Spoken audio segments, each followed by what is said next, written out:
Welcome to Australian Kadampa Stories, where we have the opportunity to hear about the spiritual lives of people practicing Kadampa Buddhism here in Australia. I'm your host, Colleen Isaacs from Kadampa Meditation Centre Australia and Kadampa Meditation Centre Melbourne. And I'm so pleased to be speaking today with Gerry, who is a resident at KMCA and does a lot of really great work to support the centre. He also teaches our branch class in Berwick, which is a suburb in Greater Melbourne. He's been involved in Dharma in Australia for a long time, but his life didn't always look the way that it does now. So we're going to hear about some big changes that he's made. Welcome, Gerry. I'm so pleased to see you. Thank you. Really How are you, appreciate the Gerry? opportunity. Great. Yep. Thank you. Staying warm? Staying warm, yes. Yep. Great. Difficult. It can be challenging. Yeah. It is cold up at KMCA, always Yeah. colder than it is here in Melbourne. Yeah. Always at least 2 or 3 degrees cooler. Yeah. And coming down from Queensland, Gerry, how have you coped with the change in climate?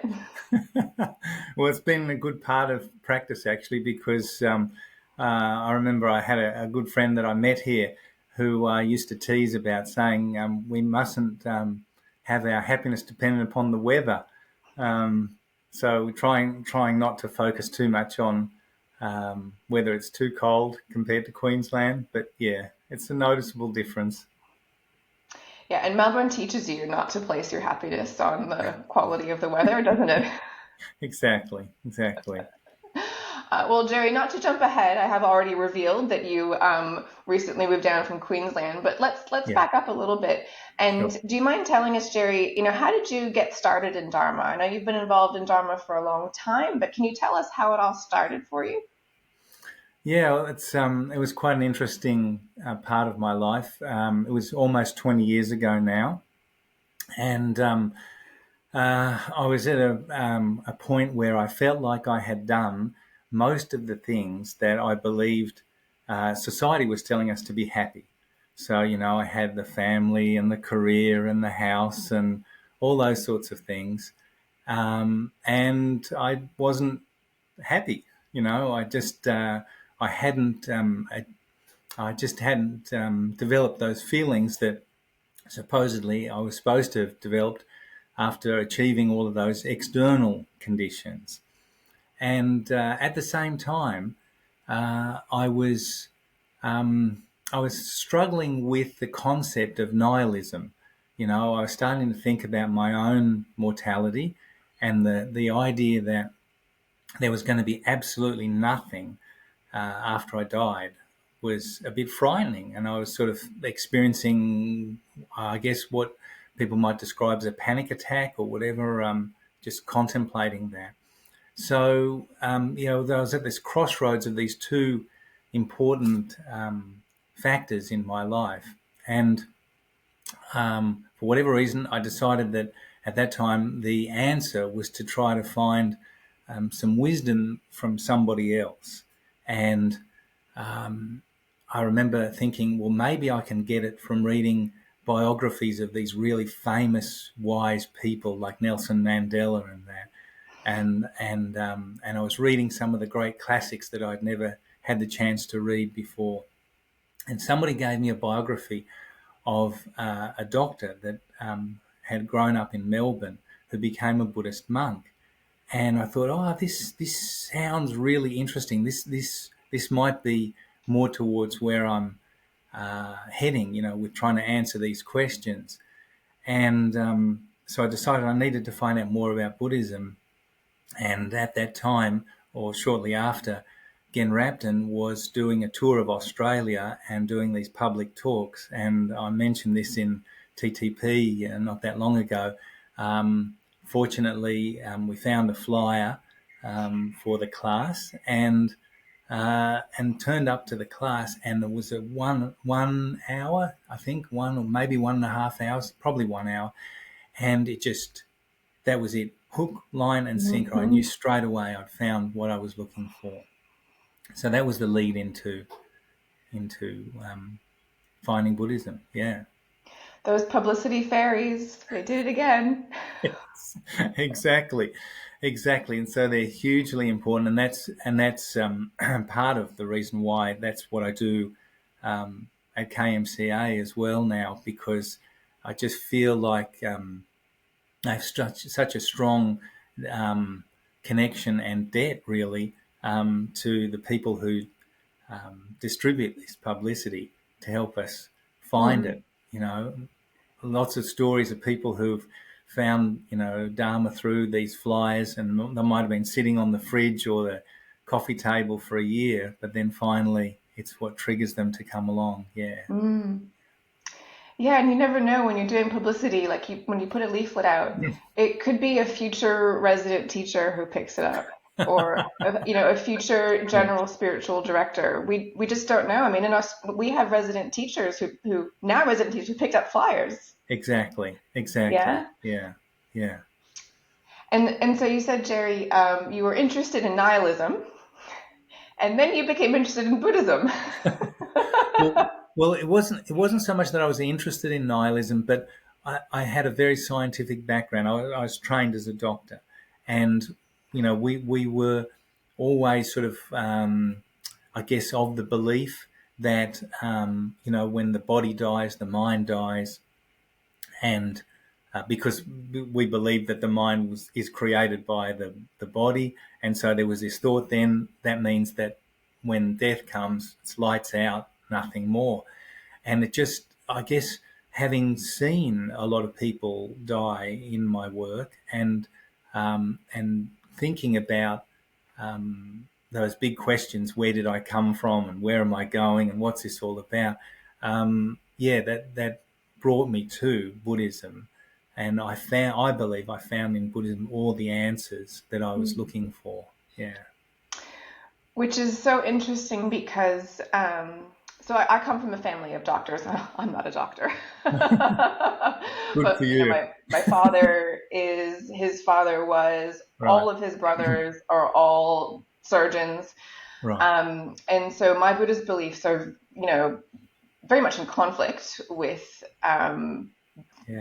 their beliefs. Yeah, and Yeah. that's okay, right? Like, I mean, it's okay, right? We can agree Yeah. to disagree, Yeah. but I wonder, as a doctor yourself, and then developing an interest in Buddhism, how did you resolve any tension between, your training, but the direction your beliefs were going into?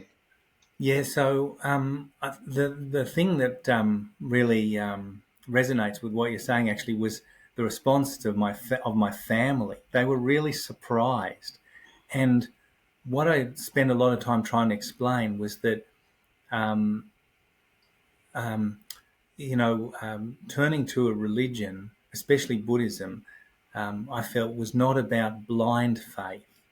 I think there's a huge amount of logic in the teachings if we just sit and think about them.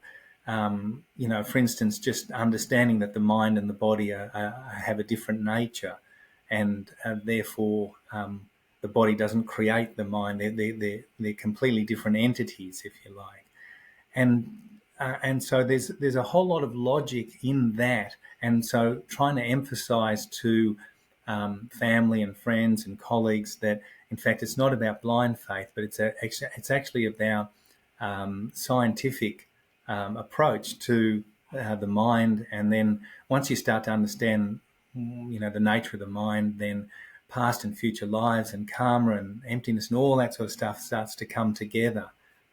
So that was how I tried to explain, was that it was about developing conviction in things that we can't normally see or experience with our physical senses, but still using scientific logic. Mm. That's great, Gerry. Thank Mm. you. Mm. So if we can continue down the thread of your life as a doctor, yeah. Yeah.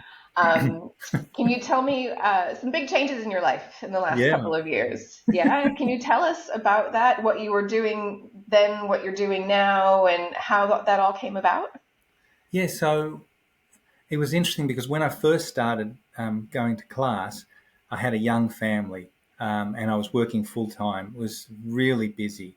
And so at that stage, my daily practice of Buddhism, um, um, in terms of the formal meditation, might have only been 5 or 10 minutes, really that's all I could squeeze out of my otherwise busy life.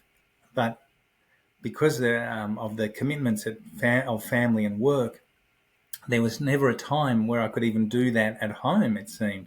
So I would literally go to work 10 minutes before I was supposed to, and I'd pull over somewhere relatively quiet, and I'd try and do 10 minutes meditating in the car before work. And that was it. That was my Mhm. practice. And that was probably for a couple of years doing that. Um, and I would go to GP class once a week. But so slowly over time, that gradually evolved as I became more and more interested, and I wanted to practice more.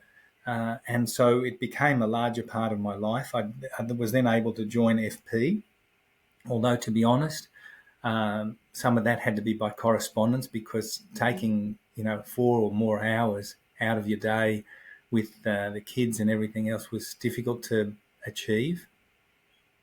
And then um, and then I got to a stage where that my relationship ended, and uh, and I had to.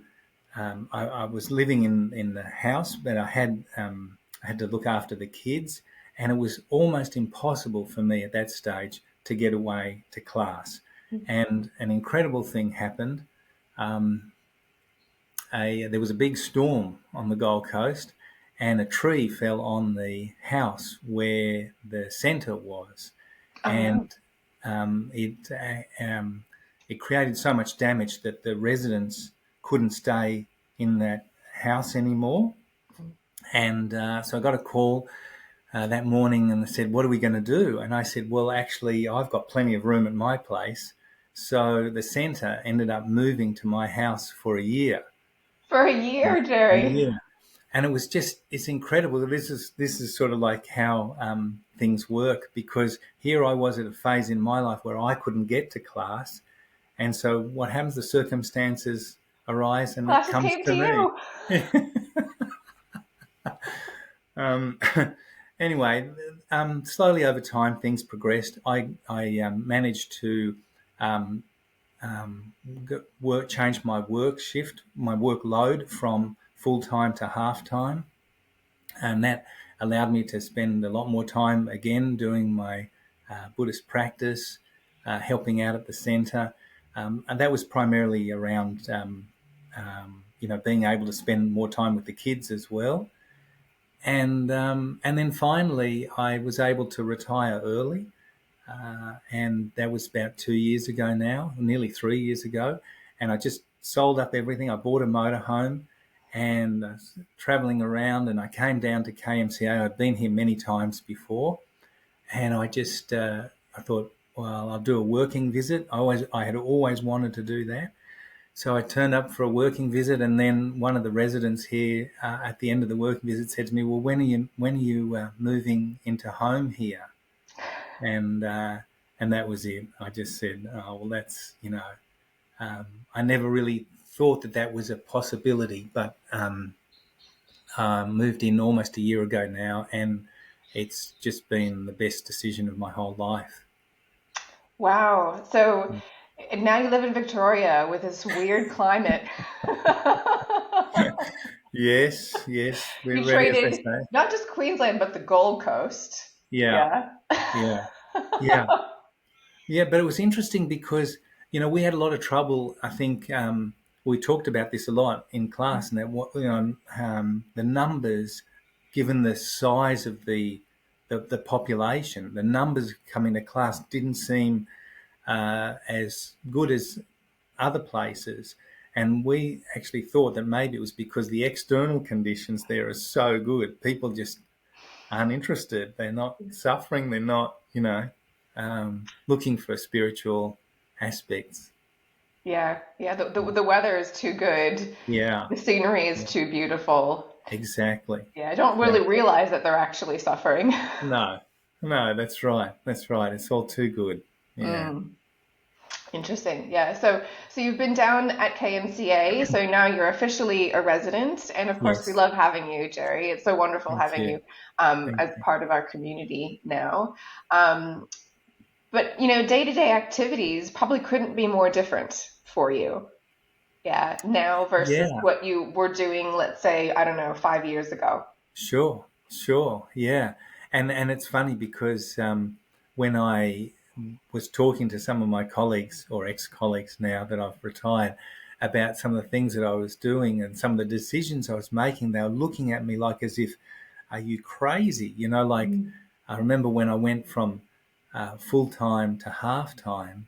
And I made the announcement to my partners, my business partners, and they said to me, like, you're making the best money that we have in our whole career. Why on earth are you going half time now? What are you doing? And I said, it's precisely because we're making such good money. I can live off half of this. I don't need all of this. And so there's been sort of this history of um, yeah. Telling people about these changes in my life, then they sort of, really, is that why on earth are you doing that? It just seems so different to most people. And so now I've gone from a situation where I was working full time in a busy radiology practice, cutting edge technology, all this sort of stuff, with a family and that. And now I'm living in a Buddhist temple in the hills outside of Melbourne. It's a beautiful environment. What I'm doing mainly in terms of work is actually physical work instead of sitting behind a desk or a computer screen. And I love that. I'm sort of involved a lot in maintenance and um, the external work. Sometimes I get asked to do something to do some woodwork or something in relation to the temple, and that's just like, oh my God, I can't believe that this is what I'm doing. And then I get to go to a lot of teachings, a lot of pujas, um, and so my formal practice has expanded enormously as well.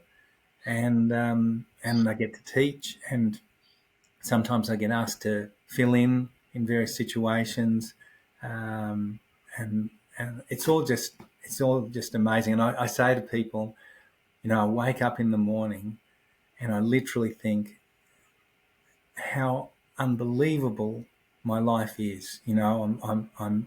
I'm waking up in this beautiful environment. I'm living in a house, sharing it with a monk, two nuns, and another dedicated practitioner, and I think things could not get any better. And then somebody asked me to do something like work on the temple or fill in for a teaching or something, and it gets better. It just keeps getting better. It's a precious human retirement, Gerry. Absolutely, absolutely. What I love about that is I think there are many people who may have dreams about how they want their life to be. Yeah, feel like it's not possible right now. And it may be to do with a spiritual life, or maybe, I don't know, maybe they like golf. Like they just have dreams of things they want to be able to do, but they can't quite make it happen immediately. Mm. Yeah. But what I love about your story is that you just kind of kept at it and kept making adjustments when it was possible for you to make those adjustments. Yeah. Yeah, And yeah, I do know people who, want to make big changes, but are just nervous about, pushing off the swimming pool. Yeah. Like even going down to part time is a tough decision for people to make. yeah. And, you know, you just did it. You're like, I can, this is the right thing to do, and I'm going to do it. Yeah. And then, selling the medical practice, I'm assuming, Yeah, yeah. that's how it happened. Again, a really bold decision, but you went for it because it was helping you achieve your goals and allowing you to, you know, devote yourself to your spiritual practice. I really appreciate that, and I think the key for me there was, when I was describing the sort of crossroads of two important things that were going through my mind at the time, almost 20 years ago now. Um, the when I was contemplating the nihilism, what was going through my mind was something that a lot of people at work were saying, which was, on your deathbed, nobody ever wishes that they'd spent more time at work. Mm-hmm. And I was thinking about that, and I was thinking, okay, well, what do I want to be thinking at the time of my death? You know, where do I want to be at?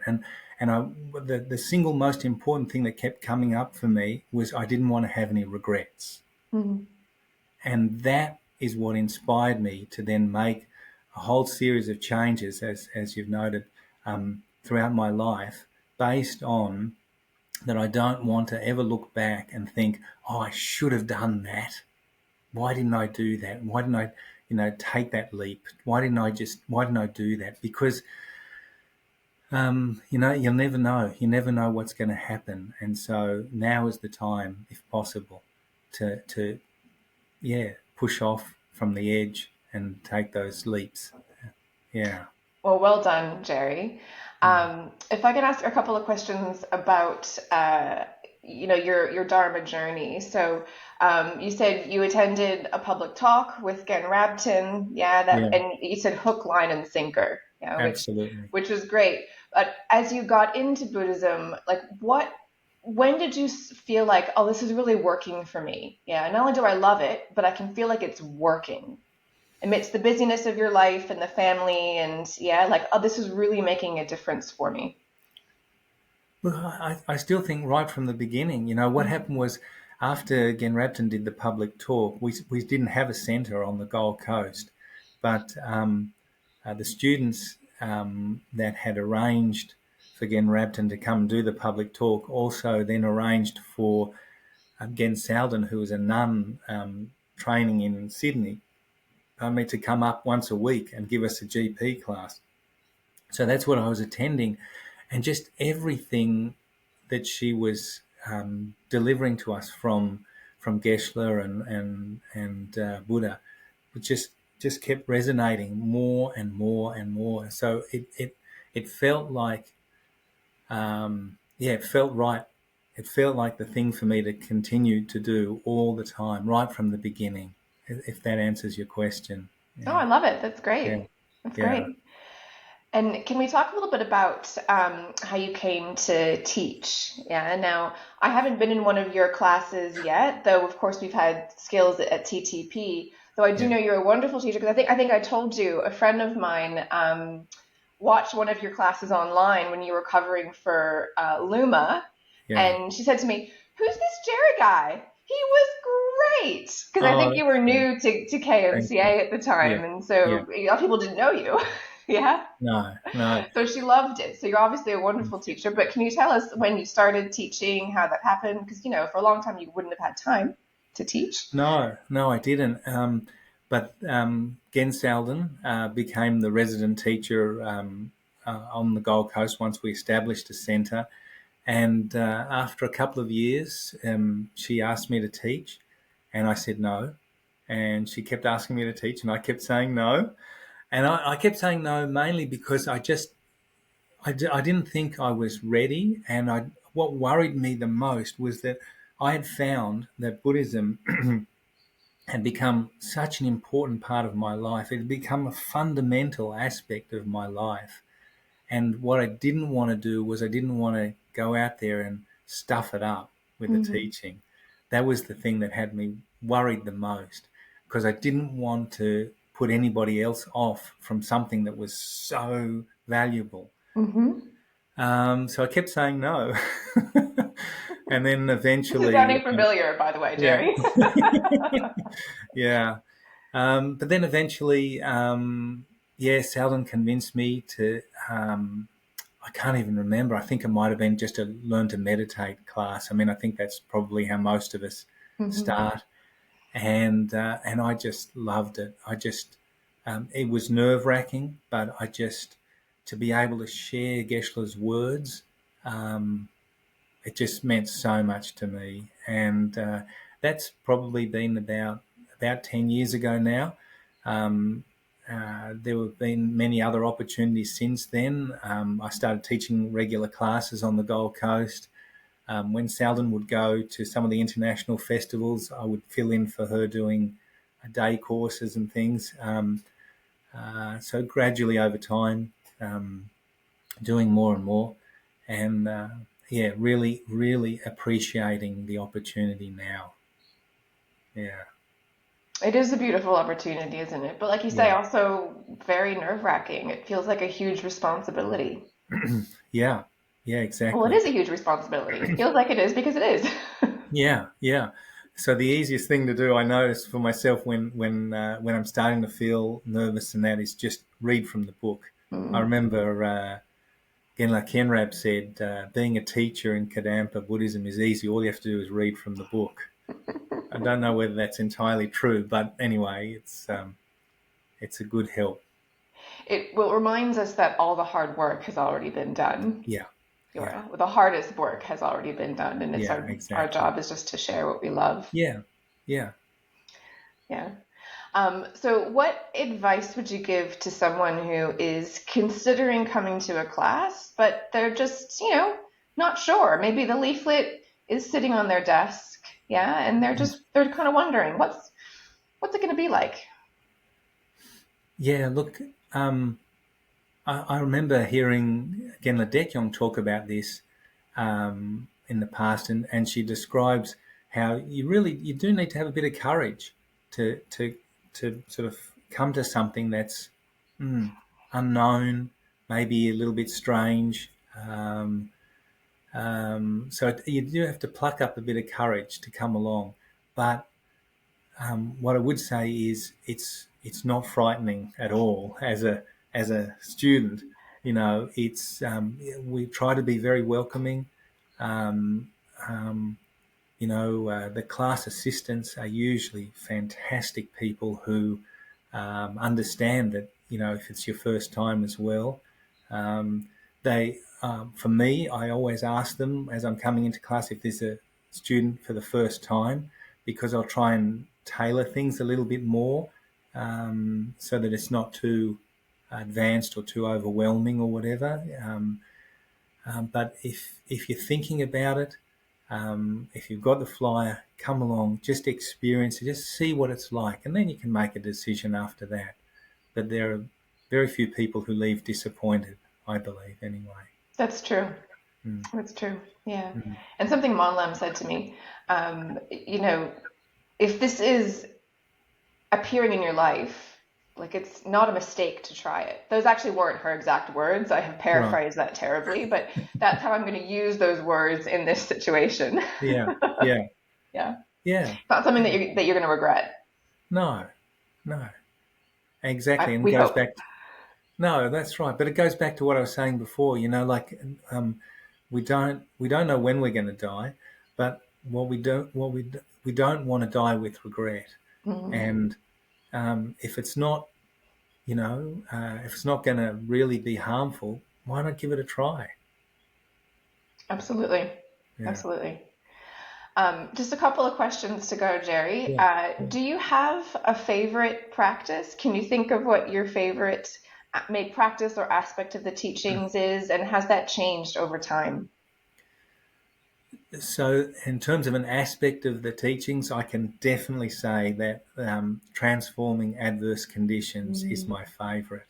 mm, So this group of teachings where we're learning to basically amend our perspective on things, because we can't change what's actually happened physically, externally, but we can change the way we think about it. And that to me has been life saving, because there have been a number of challenges in my life, and I know everybody would experience their own personal journey, their own personal challenges, but to have mechanisms to be able to review those things and then see them in a much more beneficial and healthier way, um, that has saved my life. I can say honestly, yeah. Instead of being, bitter and twisted, which we can be about some of the things that happen in our life, Instead, we can find ways to be happy for some of the terrible difficulties that we might have faced. Mm, mm. And isn't it wonderful, even if maybe we can't do that in the moment, isn't it wonderful to think that that is possible? Absolutely. Absolutely. I mean, some of these things have taken me years to finally transform, but Mm, knowing that there was a method to do it, just keep chipping away at it, and eventually it would change. Yeah. mm. Yeah. And that's, I think, the theme of this conversation, Gerry, which I've loved, which is just keep chipping away. Yeah. Yeah. Yeah. Just do what you can do, but just keep chipping away. And eventually things will turn. Yeah. Yeah, that's great. If you caught the wish, yeah, that's great, Gerry. Now you teach in Berwick, but tell us a little Yes. bit more about how can people find you? Like where, when? Tell us about the class. Okay, so it's on a Thursday night at the Timbara Community Centre. It can be a little tricky to find, but if you go on the website for the classes, then you'll find directions for exactly where it is. It's on a Thursday night from 7 to 8:30. Um, Everybody, of course, is welcome to come along. We do have discussion in our class towards the end, which for some new people or some people who are maybe a little bit introvert or shy can be a bit challenging. But you don't have to say anything. You don't have to contribute. You can just sit there and listen if you like. But a lot of the other regular people enjoy it, and I find that it's a really great way for people to get to know each other. Um, this was really instrumental on the Gold Coast because we only had this one class a week in the beginning, and it was fly in, fly out by Gen Salden, and so the students were very, very appreciative of the efforts that were being done to create these classes, and so we made it a real social event. And so we would have discussion, and afterwards, after class, everybody would have baked cakes and biscuits and things, and it was just I'd really love to be able to engender that same sort of community Hmm. at the Berwick class as well. Yeah. Community is so important, isn't Mm. it? Yeah. Yeah. Yeah. We inspire each other, we help each other, we yeah, yeah, it's a really important way to get to progress, I believe. Mm, absolutely. And speaking of community, I mean, we're so glad to have you here in Melbourne. It's been, I mean, I think I turned up, I can't remember if it was a festival or something, and I was like, oh, there's Gerry. And then I came back and like you were still there.